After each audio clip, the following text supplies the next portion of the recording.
السلام علیکم۔ مجھے یہ بات بہت ہی افسوس کے ساتھ کہنی پڑ رہی ہے کہ آپ لوگ جو ہے نا وہ آج کل صرف رومانٹک ناولز کو پروموٹ کرتے ہیں اور آپ لوگوں کا رجحان صرف ان ناولز کی طرف ہے۔ مجھے اس بات کا بے حد افسوس ہے کہ عمیرہ احمد یا نمرہ احمد جیسے بہترین رائٹرز کے ناول آپ لوگوں نے ریڈ کرنا یا پڑھنا چھوڑ دیے ہیں یا سننا چھوڑ دیے ہیں، اور یہ بہت ہی دکھ کی بات ہے۔ اگر آپ لوگ اس طرح کے ناول پڑھیں تو آپ لوگ زندگی کی حقیقتوں سے قریب تر ہو جائیں۔ میرا آپ لوگوں سے یہ دعویٰ ہے کہ آپ اس ناول کو سنیں۔ اگر آپ انٹر ہو چکے ہیں تو آپ اس ناول کو سنیں، آپ سب رومانٹک ناولز کو بھول جائیں گے۔ خدا را زندگی کی حقیقتوں کو سمجھیں۔ یہ کتابیں، یہ ناولز ہمیں بہت کچھ سمجھاتے ہیں۔ چینل کو اگر ابھی تک سبسکرائب نہیں کیا تو جلدی سے سبسکرائب کر دیں، اور ناول اگر اچھا لگے تو پھر لائک کر کے ضرور جائیے گا، اور اس ناول کے بارے میں اپنی رائے کا اظہار ضرور کیجیے گا۔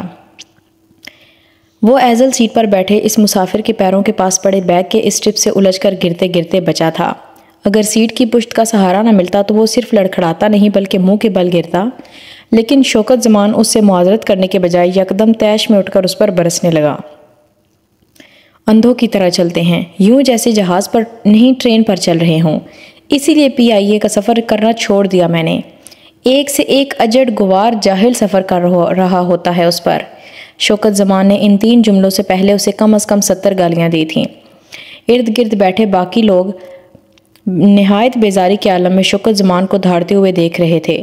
صرف وہ تھا جو ہکا پکا شوکت زمان کی شکل دیکھ رہا تھا۔ اس کی سمجھ میں نہیں آ رہا تھا کہ اس نے ایسا کیا کیا ہے جس پر اس نے یوں گالیاں بکنا شروع کر دیں۔ اگلے چند منٹوں میں ایئر ہوسٹس بیچ بچاؤ کی نیت سے وہاں پہنچ گئی تھی۔ یہ اور بات تھی کہ وہاں بیچ بچاؤ کی کوئی بات ہی نہیں تھی۔ جھگڑا مکمل طور پر یک طرفہ تھا، صرف شوکت زمان تھا جو بول رہا تھا۔ کیا ہوا؟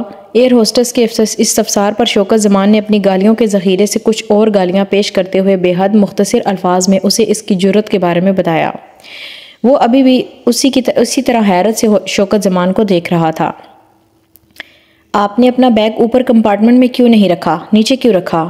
ایئر ہوسٹس نے بے حد ترشی سے شوکت زمان سے کہا۔ کیوں؟ میں نے کرایہ نہیں دیا کیا؟ جہاں مرضی رکھوں میں اپنا بیگ، شوکت زمان نے تلخی سے کہا۔ آپ کے بیگ کی سٹرپ سے کوئی اور مسافر بھی الجھ کر گر سکتا ہے، تو میں کیا کروں؟ آپ یہ کریں کہ اپنا بیگ اٹھائیں اور اسے اپنے کمپارٹمنٹ میں رکھیں سر، ایئر ہوسٹس نے تحمل سے کہا۔ ورنہ تم کیا کرو گی؟ مجھے جہاز سے باہر نکال دو گی یا پھر میرا بیگ باہر پھینک دو گی؟ شوکت نے اسی انداز میں کہا۔ اس وقت اسے اچانک احساس ہوا تھا کہ وہ شراب کے نشے میں تھا۔ شوکت زمان اور ایئر ہوسٹس کو اسی طرح آپس میں الجھتا چھوڑ کر وہ اپنی سیٹ کی طرف آ گیا۔ وہ اس وقت جس سچویشن میں تھا اس حالت میں وہ کسی کے ساتھ الجھنے کے قابل نہیں تھا، اور وہ اس ذہنی کیفیت میں نہ بھی ہوتا تب بھی وہ کسی کے ساتھ جھگڑا وہ آخری کام تھا جو وہ کرتا۔ وہ چپ چاپ آ کر اپنی سیٹ پر بیٹھ گیا۔ اس کی سمجھ میں نہیں آ رہا تھا وہ اس وقت صابر قیوم کے بارے میں سوچے، اپنے بارے میں، یا چند منٹ پہلے بغیر کسی وجہ کی گالیاں دینے والے اس مسافر کے بارے میں۔ وہ ذہنی طور پر اتنا ہی اپسیٹ تھا۔ ساتھ بیٹھے ہوئے مسافر نے اس سے کچھ کہا تھا مگر وہ سمجھ نہیں پایا۔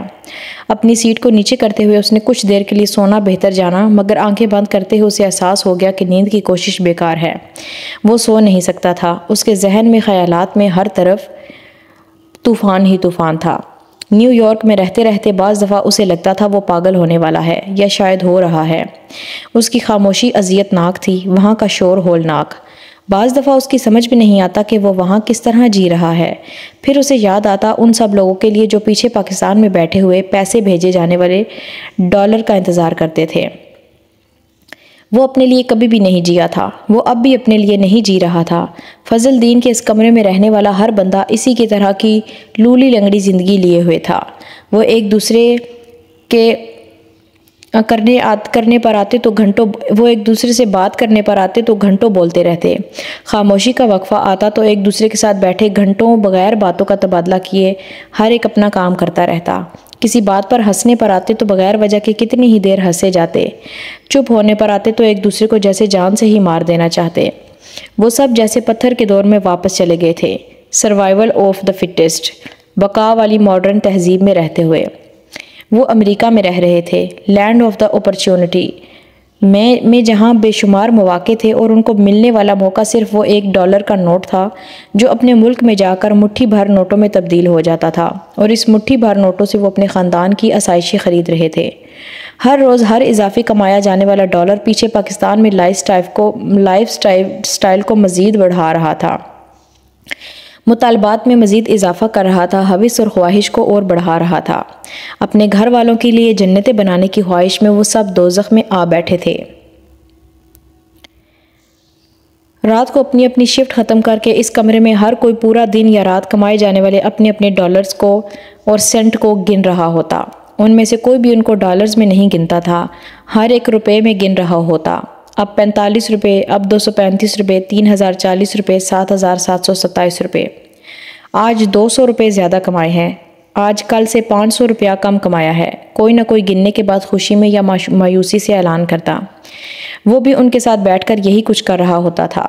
بہن کی شادی، بھائی کی فیس، مکان کا کرایہ، مہینے کا خرچ، پلاٹ کی قسط، علاج کے اخراجات، گاڑی کی قسط، مکان کی مرمت کا خرچہ، گھر میں AC لگوانے کے پیسے، باتھ روم میں ٹائلز لگوانے کی رقم، گھر میں ماربل لگانے کے اخراجات، بچے کو انگلش میڈیم سکول میں داخل کروانے کے اخراجات، بہن کے جہیز کے سامان کی تیاری اور خریداری، بیوی کے زیورات کے لیے، قرضے کی رقم کی واپسی کے لیے پیسے، بھائی کے کاروبار شروع کرنے کے لیے رقم، بہن کے بچے کی پیدائش پر تحائف کے لیے رقم، گھر کے نئے فرنیچر کی قیمت، گھر میں کارپیٹ ڈلوانے کے پیسے، ان سب چکر لگانے کے لیے ٹکٹ اور تحائف خریدنے کے لیے رقم، پاکستان کا چکر لگانے کے لیے ٹکٹ اور تحائف خریدنے کے لیے رقم۔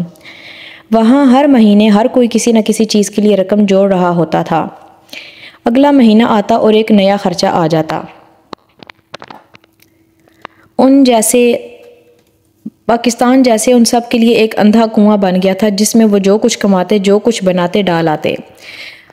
واحد عیاشی جو وہ کرتے تھے وہ ویکینڈ پر نیو یارک کے کسی سڑک پر کھڑی سب سے سستی کے ساتھ چند گھنٹے گزارنا تھا، یا اگر ایک ہفتے میں کچھ زیادہ بچت ہو جاتی تو اس کے ساتھ پوری رات گزارتے، اور وہ اس چیز کے لیے ضمیر کے کسی بوجھ، کسی ملامت، کسی شرم، کسی ندامت کا شکار نہیں ہوتے تھے۔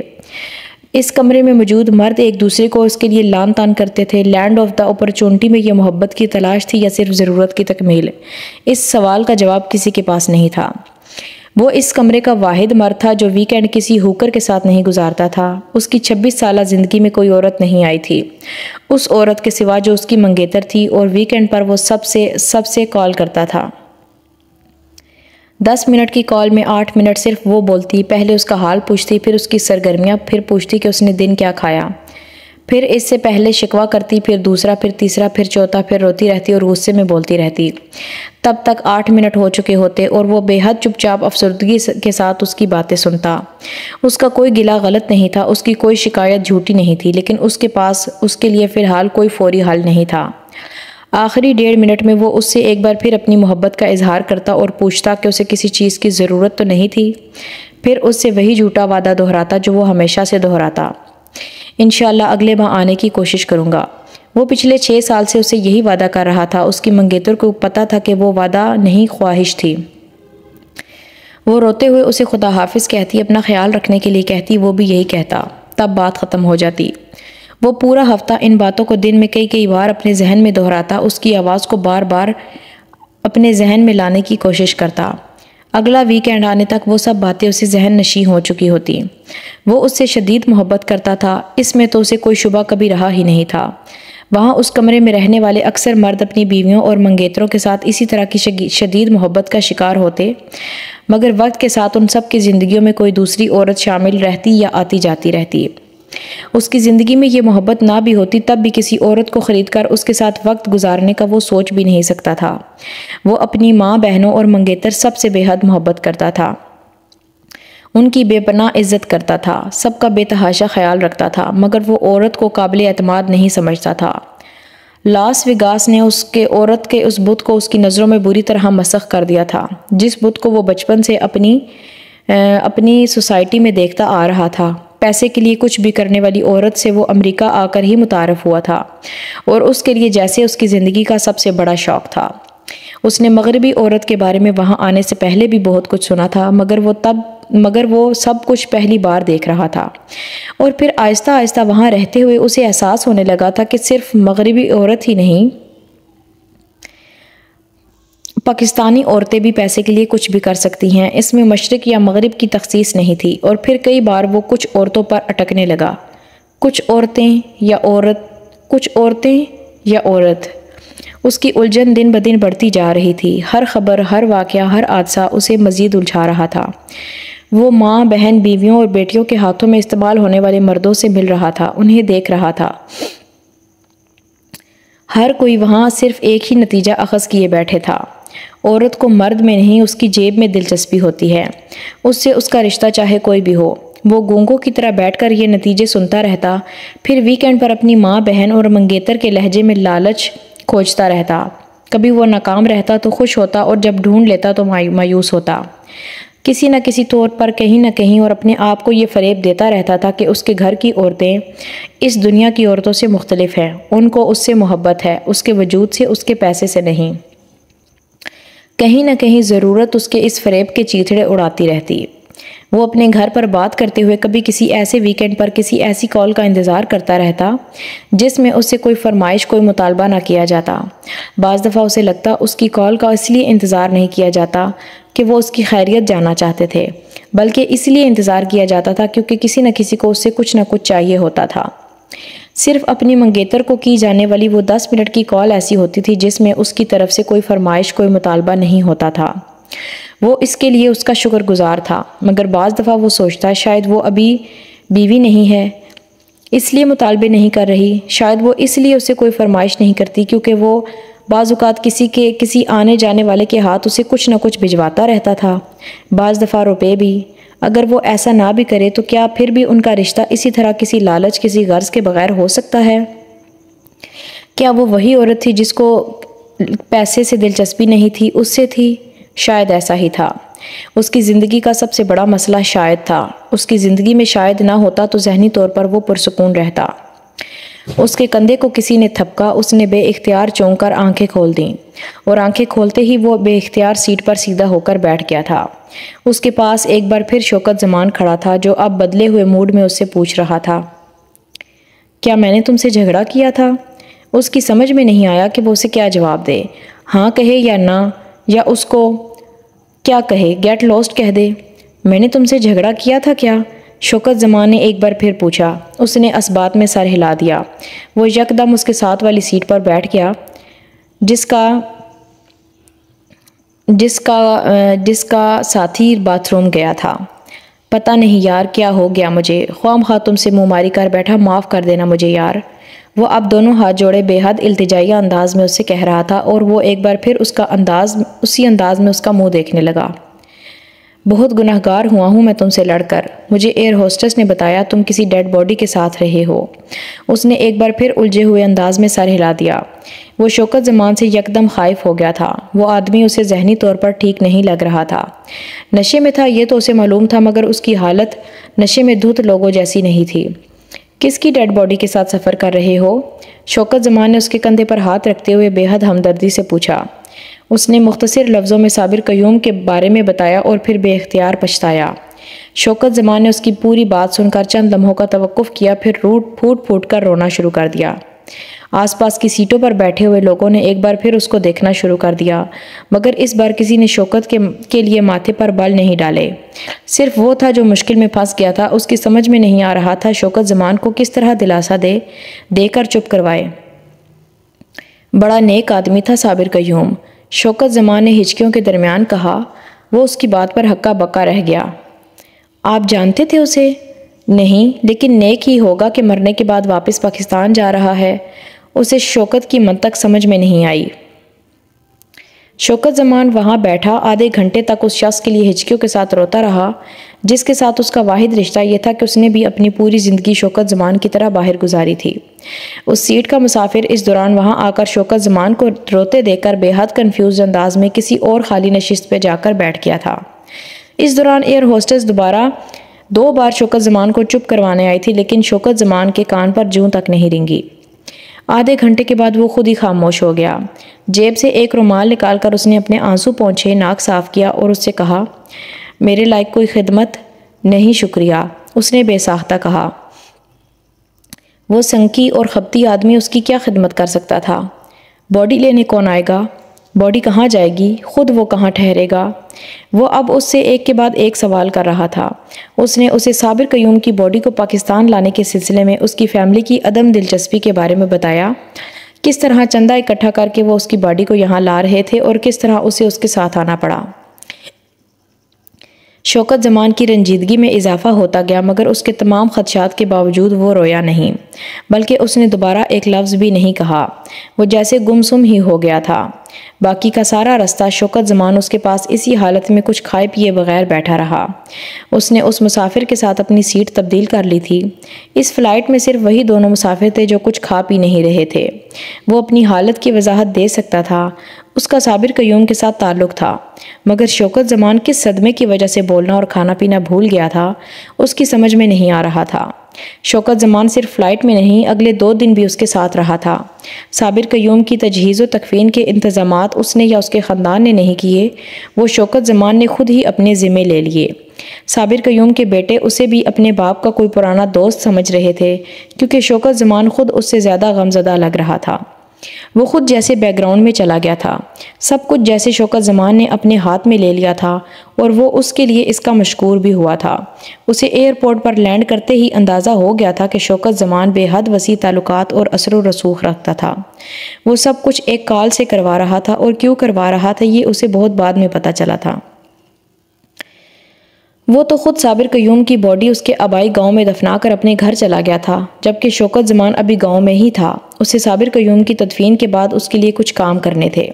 شوکت زمان نے اس کا فون نمبر اور ایڈریس لینے کے بعد بے جا گرمجوشی کے ساتھ اسے کہا تھا کہ وہ اس کے شہر میں اس کے گھر آ کر اس سے ملے گا۔ نہ صرف یہ بلکہ اس نے واپسی کی فلائٹ کی تاریخ، وقت اور ایئر لائن کا نمبر بھی پوچھا تھا۔ وہ اسی کے ساتھ واپسی کا سفر کرنا چاہتا تھا۔ وہ عجیب آدمی تھا، مگر وہ عجیب آدمی اپنے گھر جاتے ہی اس کے ذہن سے غائب ہو گیا تھا۔ وہ 9 سال بعد پاکستان آیا تھا۔ 9 سال میں اس کے گھر میں بہت کچھ بدل چکا تھا۔ اس کی چھوٹی دونوں بہنوں کی شادی ہو چکی تھی۔ ان دونوں کی شادیاں اس کی عدم موجودگی میں ہوئی تھیں۔ اپنے ہی بہن بھائیوں، اپنے ماں باپ، اپنے گھر، اپنے محلے کو پہچاننے میں بہت وقت لگا تھا۔ سب کچھ ویسا نہیں تھا جیسا وہ چھوڑ کر گیا تھا۔ سب کچھ بدل گیا، اور پھر اسے اندازہ ہوا کہ صرف اسے ہی نہیں، پہچاننے میں بہت دقت ہو رہی تھی۔ وہ 26 سال کی عمر میں 36 سال کا لگ رہا تھا، لیکن اس کا خیال، اس کے حلیے میں تبدیلی اس کے چہرے کی لکیروں، آنکھوں کے حلقوں اور سر کے جا بجا سفید بالوں نے پیدا کیا۔ وہاں بیٹھنے کے کچھ ہی دیر بعد اسے پتہ چلا اس کا اندازہ غلط تھا۔ کوئی اس کے چہرے کو دیکھ نہیں رہا تھا۔ تبدیلی اس کے امریکی لباس، جوتوں اور گھڑی نے پیدا کی تھی۔ اس محلے اور ان کے خاندان کو کویت، دبئی، سعودی عرب اور گلف کے دوسرے ملکوں سے بہت لوگ آتے تھے، لیکن امریکہ سے ان کے خاندان میں کوئی پہلی بار آیا تھا۔ ہر ایک کو امریکہ میں خریدا جانے والا سیکنڈ ہینڈ لباس بے حد مہنگا لگ رہا تھا۔ یہ کتنے ڈالر کا ہے؟ یہ کتنے ڈالر کا ہے؟ یہ کتنے ڈالر کا ہے؟ اسے کچھ دیر کے لیے لگا اس کے جسم پر لباس، جوتے اور گھڑی نہ ہوتی تو اچھا تھا، پھر کم از کم اس سے اس کے دل کی بات کرتا کوئی۔ وہ 2 دن صابر قیوم کی تدفین اور اس کی تدفین کے دوران اس کی سرد مہری دیکھتا رہا تھا۔ وہ اس ذہنی حالت میں اپنے گھر آ گیا تھا، اور یہاں آ کر اسے لگ رہا تھا کہ کچھ ایسا تھا جو یہاں بھی ٹھیک نہیں تھا، مگر وہ یہ نہیں کہہ سکتا تھا کہ اس کے لیے گرمجوشی نہیں تھی۔ ہر کوئی اسے لپٹا رہا تھا، اس کے ساتھ جوش اور خوشی سے مل رہا تھا، اس کے لیے کھانے پک رہے تھے، مگر اس سب کے بعد ہر کوئی اس سے اس بارے میں بات کرنے بیٹھ جاتا۔ وہ وہاں کیا کرتا تھا، کتنے ڈالر روز کے کما لیتا تھا، کہاں رہتا تھا، امریکہ میں کیا کیا ہوتا تھا۔ کسی کو اس سے بات کرتے ہوئے یہ یاد ہی نہیں رہا تھا کہ وہ پاکستان آ گیا ہے۔ کوئی اسے امریکہ سے نکلنے ہی نہیں دے رہا تھا۔ واپسی کب ہے تمہاری بیٹا؟ اس کے باپ نے اس کی آمد کے 2 گھنٹے کے بعد کھانے کے دوران اس سے پوچھا۔ وہ کچھ دیر روٹی کا نوالا ہاتھ میں لیے ان کا چہرہ دیکھتا رہا۔ 25 کو، اس نے مدھم آواز میں کہا۔ اچھا، پورا مہینہ بنتا ہے، پھر تو بڑے دن رہو گے۔ کام کا حرج تو نہیں ہوگا پیچھے؟ اس کی بھوک یکدم اڑ گئی۔ اس کے باپ کے لہجے میں اس کے لیے بے حد تشویش تھی۔ جی نہیں، کام کا حرج نہیں ہوگا، اس نے مدھم آواز میں کہا اور نوالا رکھ دیا۔ بھائی جان باقی سامان کب آئے گا؟ اس کی چھوٹی بہن نے بے حد اشتیاق سے پوچھا۔ وہ اپنے ساتھ صرف ایک سوٹ کیس لے کر آیا تھا۔ باقی سامان؟ اس نے چونک کر ان لوگوں کو دیکھا۔ اسے احساس ہوا وہ صرف چھوٹی بہن کا سوال نہیں تھا، ہر ایک کا سوال تھا۔ بس اتنا سامان ہی ہے، میں نے بتایا نا کہ میں کسی کی ڈیڈ باڈی لے کر آیا ہوں، کچھ اور خریدنے یا لانے کا تو خیال ہی نہیں رہا مجھے۔ اس نے بے حد معذرت خواہانہ انداز میں سب کو دیکھتے ہوئے کہا۔ اسے اب خیال آ رہا تھا وہ 9 سال بعد آ رہا تھا، اسے کچھ تو لانا ہی چاہیے تھا سب کے لیے۔ کوئی بات نہیں بھائی، یہیں سے خریداری کروا دے گا تم سب لوگوں کو۔ اب آرام سے کھانا کھانے دو میرے بیٹے کو۔ اس کی ماں کو جیسے اس کا خیال آیا۔ کباب لو بیٹا۔ نہیں بھوک نہیں ہے۔ اس کا دل واقعی اچاٹ ہو گیا تھا۔ وہ نرمی سے کہتے ہوئے کھانے کی میز سے اٹھ گیا۔ اندر کمرے میں آ کر اس نے کپڑے تبدیل کیے اور اس سے پہلے کہ وہ باہر نکلتا اس کی ماں اندر آئی۔ کہیں جا رہے ہو بیٹا؟ ہاں میں ذرا آفی سے ملنے جا رہا ہوں، اس نے مسکراتے ہوئے ماں سے کہا۔ کوئی ضرورت نہیں، ہم نے کل تمہاری بنگنی توڑ دی ہے۔ وہ دوسرا سانس نہیں لے سکا۔ دروازے پر مسلسل دستک ہو رہی تھی۔ غنودگی کے عالم میں اسے یہ شور سمجھ میں نہیں آ رہا تھا۔ پھر آہستہ آہستہ جیسے اس کے لاشعور نے اس شور کو سمجھنا شروع کیا تھا۔ کوئی دروازہ بجا رہا تھا، آہستہ آہستہ مگر بہت دیر سے۔ مسلسل زینی نے اپنی بوجھل آنکھوں کو بمشکل کھولا۔ اسے اس شور سے عجیب نفرت محسوس ہوئی۔ اس کا سر اور پورا جسم بے حد بھاری ہو رہا تھا۔ آنکھیں کھلے رکھنے کے لیے بھی جیسے اسے جدوجہد کرنی پڑ رہی تھی۔ کچھ دیر کے لیے چپ چاپ بستر پر لیٹی وہ چھت کو گھورتے ہوئے پڑی رہی، پھر یک دم اٹھ کر بیٹھ گئی۔ اسے چکر سا آیا۔ ایک لمحے کے لیے اسے لگا وہ کھڑی نہیں ہو سکے گی، مگر یہ صرف ایک لمحے کا ہی احساس تھا۔ دوسرے ہی لمحے وہ اپنے پیروں پر کھڑی تھی۔ اسے سردی محسوس ہوئی تھی۔ کمرے میں ایئر کنڈیشنر کی کولنگ سے کمرہ بے حد ٹھنڈا ہو گیا تھا۔ اس نے دروازے کی طرف جانے سے پہلے ایئر کنڈیشنر کو بند کیا اور پھر دروازہ کھول دیا۔ وہ فرحان صاحب آئے ہیں، پہلے بھی 2 چکر لگا چکے ہیں، کہہ رہے ہیں کہ آپ سے ملنا ہے آج انہیں۔ ملازم نے دروازہ کھلتے ہی زینی کو اطلاع دی تھی۔ اس کا لہجہ بے حد معذرت خواہانہ تھا۔ وہ اسی طرح کمرے میں پڑی رہتی اور اس نے ملازم کو اسے کسی کو آنے کی اطلاع دینے سے منع کیا تھا۔ وہاں فرحان کے سوا آتا بھی کون تھا، مگر فی الحال وہ فرحان کی شکل بھی نہیں دیکھنا چاہتی تھی۔ جا کر کہہ دو مجھے نہیں ملنا، اس نے ایک بار پھر درستی سے ملازم سے کہا۔ میں کہہ دیتا ہوں، مگر وہ کہہ رہے ہیں انہیں آج ہر حالت میں آپ سے ملنا ہے، وہ یہاں سے نہیں جائیں گے جب تک آپ ان سے مل نہیں لیتی۔ ملازم نے جیسے خبردار کیا۔ تو ٹھیک ہے، اسے کہو کہ پھر وہ بیٹھا رہے۔ زینی نے بہت زور سے دروازہ بند کیا تھا۔ کمرے کی کھڑکیوں کے پردے ہٹا کر وہ آ کر اپنے بیڈ پر بیٹھ گئی، خالی اور بوجھل سر کے ساتھ۔ ایک اور دن آ پہنچا تھا، پھر چند گھنٹوں کے بعد ایک اور رات آ جاتی، پھر ایک اور۔ اسے وحشت ہوئی زندگی اتنی لمبی کیوں ہوتی ہے، اس قدر طویل کے کانٹنے پر بھی ختم ہی نہیں ہوتی۔ اس نے یاد کرنے کی کوشش کی کہ آج کون سا دن تھا، کون سی تاریخ تھی، اسے یاد نہیں آیا۔ وقت اس کے لیے پچھلے کئی دنوں سے صرف روشنی اور اندھیرا، صرف دن اور رات تھا، تاریخ اور دن نہیں تھے۔ اس نے ایک نظر اپنے کمرے میں بیٹھ کے آس پاس کارپٹ کو دیکھا۔ جا بجا شراب کی چھوٹی بڑی خالی بوتلیں، ادھ خالی اور بھری ہوئی بوتلیں پڑی ہوئی تھیں۔ بیئر کے خالی ٹن لڑکے ہوئے تھی، خالی اور گندے گلاس، سگریٹ کے خالی اور بھرے ہوئے پیکٹ، ٹرینکولائزرز کی خالی شیشیاں، کچھ دوسرے اینٹی ڈپریسنٹس۔ ایشٹرے میں سگریٹ کے ٹکڑوں کا پہاڑ تھا جو اب ایشٹرے سے باہر بھی آ چکا تھا۔ کارپٹ پر بھی کئی جگہ راکھ اور ٹکڑے پڑے تھے۔ کئی جگہ سے کارپٹ سگریٹ کے ٹکڑوں کی وجہ سے جلا ہوا تھا۔ بیڈ سائڈ ٹیبل اور کمرے میں پڑی دوسری تپائیوں پر گرد کی تہہ جمی ہوئی تھی۔ وہ کسی نارمل انسان کا کمرہ نہیں لگ رہا تھا۔ وہ کسی نارمل انسان کا کمرہ تھا بھی نہیں۔ وہ بہت دنوں سے اس کمرے میں مقید تھی۔ جب جاگتی تو یہی کرتی، شراب پیتی، سگریٹ پیتی، اینٹی ڈپریسنٹ لیتی، پھر سو جاتی۔ کئی گھنٹے وہ ان چیزوں کے زیر اثر سوئی رہتی۔ غنودگی ختم ہوتی، وہ جاگتی، نئی سرے سے ان چیزوں کو استعمال کرتی اور دوبارہ سو جاتی۔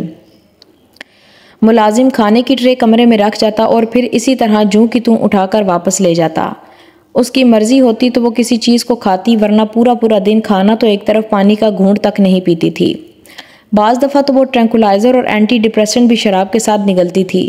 شراب اور سگریٹ ختم ہوتے تو وہ بیگ سے چند کرنسی نوٹ نکال کر ملازم کو تھما دیتی۔ ملازم جا کر دونوں چیزیں لے آتا۔ وہ فرحان کا ملازم تھا، فرحان نے اسے وہاں رکھوایا تھا۔ وہ جس طبقے کے گھروں میں کام کرتا تھا وہاں شراب نوشی عام تھی، مگر اس نے کبھی کسی عورت کو اس طرح اور اتنی شراب استعمال کرتے نہیں دیکھا تھا۔ بعض دفعہ تو اسے لگتا کہ وہ کسی دن شراب پی پی کر مر جائے گی، لیکن وہ ایک ملازم تھا، وہ گھر کے مالکوں کو مشورے نہیں دے سکتا تھا۔ زینی نے ایک بار پھر پڑے گلاس میں موجود شراب اٹھا کر اپنے اندر انڈیل لی۔ وہ اسی کو پیتے پیتے سوئی تھی۔ گلاس خالی ہو گیا۔ زینی نے ایک سگریٹ سلگا لیا۔ وہ ایک بار پھر اپنے گھر پہنچ گئی تھی۔ چلی جاؤ یہاں سے، کیا لینے آئی ہو اب یہاں؟ باپ کو مار دیا، گھر اجاڑ دیا ہمارا، باپ کے بجائے تم کیوں نہیں مر گئی زینی؟ تم مر جاتی، تجھے کیوں نہیں دفنایا میں نے؟ مجھے پتا ہوتا کہ باپ کی جان لے لے گی تو میں پیدا ہوتے ہی تیرا گلا گھونٹ دیتی، اپنے ہاتھوں سے مار دیتی تجھے۔ نکل جا میرے گھر سے، چلی جا یہاں سے، دوبارہ شکل مت دکھانا ہمیں، سمجھ تیرے باپ کے ساتھ ہم سب بھی مر گئے تیرے لیے، نکل میرے گھر سے۔ ایک دھکا، دوسرا دھکا، تیسرا دھکا، وہ باہر گلی میں آ گئی تھی، اسی طرح پتھر کی بت کی طرح ساخت ماں کو دیکھتے ہوئے۔ نفیسہ اب اس کے لائے ہوئے شاپرز اٹھا کر دروازے سے باہر گلی میں اس کے اوپر پھینک رہی تھی۔ اس کی لائی ہوئی ساری چیزیں اس کے ارد گرد گلی میں بکھر گئی تھیں۔ نفیسہ نے روتے ہوئے گھر کا دروازہ اندر سے بند کر لیا تھا اور وہ بند دروازے کو پھٹی پھٹی آنکھوں سے دیکھ رہی تھی۔ گلی کے دوسرے گھروں سے عورتیں اور بچے باہر نکل کر اپنی اپنی چوکھٹوں پر کھڑے اس تماشے کو دیکھ رہے تھے۔ تبھی ساتھ والے ایک گھر سے عورت باہر نکلی اور اس نے روتے ہوئے زینی کو ساتھ لپٹانے کی کوشش کی۔ زینی اب بھی اسی طرح گمسم کھڑی تھی۔ 11 دن ہو گئے زینی، اور تم اب آئی ہو، وہ اس سے لپٹ کر روتے ہوئے کہہ رہی تھی۔ 11 دن؟ اور مجھے پتہ تک نہیں چلا کہ میرا باپ… 11 دن؟ زینی شوق کے عالم میں کھڑی رہی۔ ایک دو اور عورتیں اب اس کے پاس آئی تھیں اور اس سے افسوس کر رہی تھیں، کچھ کہہ رہی تھی، جبکہ دوسری طرف سے نفیسہ کے رونے کی آواز آ رہی تھی۔ چند عورتوں نے اس کے آس پاس بکھری چیزوں کو اکٹھا کر کے شاپرز میں ڈالنا شروع کیا۔ زینی کی ٹانگیں کانپنے لگیں تو اس کا باپ اس لیے پیچھے نہیں آ رہا تھا کیونکہ وہ اس کے حلق میں پھندے لگنا شروع ہو گئے تھے، ورنہ یہ کیسے ہوتا کہ وہ زینی کو ڈھونڈنے، اس کو واپس لانے کے لیے نہ آتا؟ اس کا جسم کانپنے لگا تھا۔ وہ عورت اب اس کے ساتھ لپٹی روتے ہوئے اس سے کچھ کہہ رہی تھی۔ زینی کو کچھ سمجھ میں نہیں آ رہا تھا، اس کی آنکھیں دھندلانے لگیں۔ زینی کا ماتھا چومنے والا اور اس پر پڑ پڑ کر پھونکنے والا مرد اس دنیا سے چلا گیا تھا جو اسے اس دنیا میں لایا تھا۔ آپ دعا کریں میں جلدی مر جاؤں ورنہ آپ کے لیے بہت مسئلہ ہو جائے گا۔ اس نے فرحان کے پاس جانے سے ایک رات پہلے ضیاء سے دعا کرنے کے لیے کہا تھا۔ کوئی غلط کام مت کرنا زینی، ضیاء نے اس سے کہا تھا، لیکن اسے یقین تھا کہ باپ نے اس کے لیے نہیں اپنے لیے جلد مر جانے کی دعا کی ہوگی، اس سے پہلے کہ وہ زینی کے کسی غلط کام کا نتیجہ دیکھتے۔ اس نے اس عورت کو خود سے الگ کر دیا تھا اور وہ گلی میں گھٹنوں کے بل بیٹھ کر بلک بلک کر روئی تھی۔ ساتھ والی عورتوں نے اسے اٹھا کر اپنے گھر لے جانے کی کوشش کی مگر زینی وہاں سے نہیں اٹھی۔ وہاں گلی میں بیٹھ کر اس نے اس خسارے کی پہلی فصل کاٹی تھی جس کے بیج اس نے اپنی زندگی میں بوئے تھے۔ پھر وہ وہاں سے روتے ننگے پاؤں بھاگتے ہوئے اپنی گاڑی میں آ کر بیٹھ گئی۔ اس نے اپنے گھر میں داخل ہونے کی کوشش نہیں کی۔ وہ کس منہ سے اب اس گھر میں جاتی جہاں اس کا باپ نہیں تھا؟ زینی نے گلاس میں کچھ اور شراب انڈیلی اور اس میں برف ڈالے بغیر اسے ایک بار پھر اپنے اندر انڈیلنے لگی۔ روز یہی ہوتا تھا، وہ اس دن کے ایک ایک لمحے کو یاد کرتی تھی، پیتی رہتی تھی، سگریٹ پھونکتی جاتی تھی اور پھر ٹرینکولائزر لے کر سو جاتی۔ وہ ملائیشیا میں تھی جب ضیاء کی وفات ہوئی تھی۔ وہ وہی رات تھی جس رات اس نے پہلی بار پی تھی۔ اس نے ایک اور سگریٹ نکال کر سلگا لیا۔ اتنے دنوں میں ایک بار بھی اسے شیراز کا خیال نہیں آیا تھا، نہ اس کا نہ اس کی بیوی کا، صرف باپ کا خیال آتا تھا۔ وہ جیسے اس کے لیے کائنات بن گئے تھے۔ پورا سگریٹ اس کی انگلیوں میں دبا دبا راکھ بن گیا۔ کچھ دیر کے لیے زینی کو یہ یاد ہی نہیں رہا تھا کہ وہ سگریٹ پی رہی تھی۔ وہ صرف اپنے باپ کے بارے میں سوچ رہی تھی اور اپنے بارے میں، ننھی زینی کے بارے میں۔ ساری عمر باپ کی انگلی پکڑ کر باپ کے ساتھ ساتھ سیدھے راستے پر چلتی رہی تھی۔ صرف ایک بار وہ انگلی اس کے ہاتھ سے چھوٹی تھی اور اس کے بعد وہ ہاتھ ہمیشہ کے لیے غائب ہو گیا تھا۔ سگریٹ نے یکدم اس کی انگلیوں کو جلایا۔ اس نے چونک کر انگلیوں میں پھنسے سگریٹ کے باقی ماندے حصے کو ایشٹرے میں پھینکا۔ پھر اس نے ایک اور سگریٹ نکال کر سلگا لیا۔ اتنے دن میں ایک بار بھی اس نے باپ کو خواب میں نہیں دیکھا تھا۔ ہلکی سی جھلک، کوئی آواز، کوئی شائبہ، کوئی خیال، کچھ نہیں۔ وہ جب تک جاگتی ہوش میں ہوتی باپ کا چہرہ اس کی نظروں کے سامنے ہوتا، لیکن وہ باپ سے خواب میں ملنا چاہتی تھی، دیکھنا چاہتی تھی وہ کہاں ہیں، کس حال میں ہیں، سننا چاہتی تھی وہ اس سے کیا کہنا چاہتے تھے، پوچھنا چاہتی تھی وہ کیوں اس طرح اس کی دنیا سے غائب ہو گئے۔ لیکن وہ اتنے دنوں سے ایک بار انہیں خواب میں بھی نہیں دیکھ پائی تھی۔ وہ ترس گئی تھی ان کے لیے۔ وہ تو ضیاء کی زندگی میں ان کے پاس رہتے ہوئے ہر دوسرے چوتھے دن باپ کو خواب میں دیکھتی تھی تو اب کیا ہو گیا تھا؟ ایسا بھی کیا ہو گیا تھا کہ زینی کا سگریٹ پھر راکھ بن گیا تھا۔ اس نے اسے بھی ایشٹرے میں پھینکا۔ اس سے پہلے کہ وہ ایک اور سگریٹ سلگاتی دروازہ کھول کر فاران اندر داخل ہوا۔ زینی نے سامنے نظر اٹھا کر اسے دیکھا۔ اشتعال کی ایک لہر اس کے اندر سے اٹھی۔ یہی تو تھا جو اسے یہاں لے کر آیا تھا۔ وہ نہ لے جاتا تو اس کا باپ زندہ ہوتا۔ آؤٹ! آؤٹ! وہ بے اختیار کھڑے ہوتے ہوئے چلائی۔ اپنی حالت دیکھو زینی، اپنے آپ پر رحم کرو۔ فاران کو اندازہ تھا کہ اس کی حالت خراب ہوگی، لیکن جو کچھ وہ دیکھ رہا تھا اس نے اسے ہلا دیا تھا۔ مجھے تمہاری ہمدردی کی ضرورت نہیں ہے، سمجھے تم؟ وہ ایک بار پھر چلائی۔ جاؤ یہاں سے اور مجھے اپنی شکل مت دکھاؤ۔ وہ حلق کے بل چیخ رہی تھی۔ فاران کو اندازہ ہو رہا تھا کہ وہ نشے میں تھی۔ میں یہاں سے نہیں جاؤں گا جب تک تم ان دونوں چیزوں کو نہیں چھوڑتی، فاران نے اس بار قدرے سخت لہجے میں کہا۔ اس بار زینی نے کچھ کہنے کی کوشش نہیں کی، وہ یکدم دوبارہ کارپٹ پر بیٹھ گئی۔ وہ اب ایک اور سگریٹ سلگا رہی تھی۔ فاران کو اس پر ترس آیا۔ اس کی سمجھ میں نہیں آ رہا تھا وہ اس سے کیا کہے۔ مجھے بہت افسوس ہے زینی، بلیو می، مجھے انکل کے بارے میں۔ اس نے کچھ کہنے کی کوشش کی۔ زینی نے بے حد ترشی سے اس کی بات کاٹ دی۔ مجھے کوئی ایکسکیوز مت دینا، یہ مت کہنا کہ تمہیں پتہ نہیں تھا کہ۔ اس نے بات ادھوری چھوڑ دی۔ آئی سویئر زینی، مجھے نہیں پتا تھا۔ فاران نے جھوٹی قسم کھائی۔ اسے ضیاء کے بارے میں اسی دن پتہ چل گیا تھا۔ زینی کے گھر والوں نے رمشا کے ذریعے اس سے رابطے کی کوشش کی تھی اور رمشا نے فوری طور پر فاران کو فون کیا تھا۔ فاران کے لیے یہ بے حد نازک وقت تھا۔ اس کمرشل کی شوٹنگ پر ڈھیروں روپیہ خرچ ہو رہا تھا۔ اب اگر وہ یکدم سب کچھ چھوڑ کر پاکستان چلی جاتی تو اسے بہت بڑا سیٹ بیک ہوتا۔ بے حد خود غرضی کا مظاہرہ کرتے ہوئے اس نے رمشا کو اپنا مسئلہ بتایا تھا اور اس سے چپ رہنے کی درخواست کی تھی۔ رمشا کو تامل ہوا تھا، مگر اس نے زینی کی فیملی سے جھوٹ بول دیا کہ وہ فاران سے رابطہ نہیں کر پا رہی، اور اب وہ اس کے سامنے بیٹھا جھوٹی قسمیں کھا رہا تھا۔ اسے یقین تھا وہ اس پر اعتبار کر لے گی۔ آخر اس کا جھوٹ کیسے پکڑا جا سکتا تھا؟ تم نے بکواس کر لی، میں نے بکواس سن لی۔ ناؤ گیٹ آؤٹ، اب دفع ہو جاؤ۔ فاران کا چہرہ سرخ ہو گیا۔ اس نے زندگی میں کسی ماڈل کی زبان سے اس طرح کے کلمات اپنے لیے نہیں سنے تھے۔ اس کے ماڈل اس کی عدم موجودگی میں جو چاہے کہتے تھے، مگر اس کے سامنے کوئی فاران سے اونچی آواز میں بات کرنے کی ہمت نہیں کر سکتا تھا۔ اور یہ 2 ٹکے کی ماڈل اپنے آپ کو کیا سمجھ رہی تھی؟ اس نے اس پر عنایات اور نوازشات کا ڈھیر لگا دیا تھا، اور وہ رتی بھر اس کی مشکور نہیں تھی بلکہ الٹا بکواس کر رہی تھی۔ فاران کا پارا ہائی ہو رہا تھا۔ وہ ماڈلز کو تیر کی طرح سیدھا رکھنے میں ماہر تھا۔ ایک معمولی نخرہ کرنے پر وہ کسی بھی ماڈل کا کانٹریکٹ ختم کر دیتا تھا۔ پھر وہ اسے گڑ گڑا کر معافی مانگتے تو وہ انہیں واپس لیتا، اور یہ اپنے آپ کو کیا سمجھ رہی تھی؟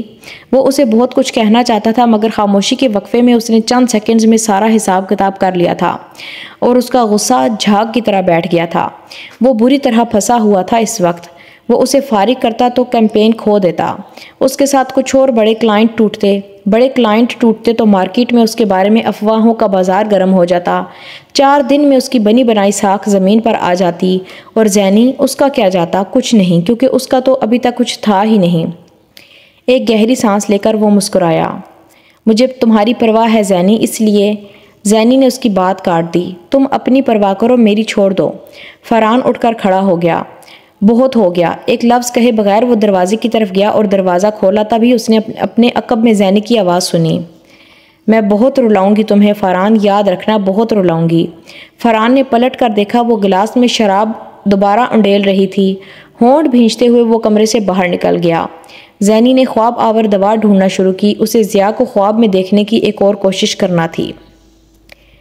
تو کیسا لگا ہے آپ کو ناول؟ کمنٹ میں ضرور بتائیے گا۔ یہاں تک آئے ہیں تو ویڈیو کو ضرور لائک کر کے جائیے گا، اور اگر کوئی ایسا ہے جس نے ابھی تک چینل کو سبسکرائب نہیں کیا تو جلدی سے سبسکرائب کر دیں۔ کل آپ کے ساتھ دوبارہ ملاقات ہوگی، تب تک کے لیے اللہ حافظ۔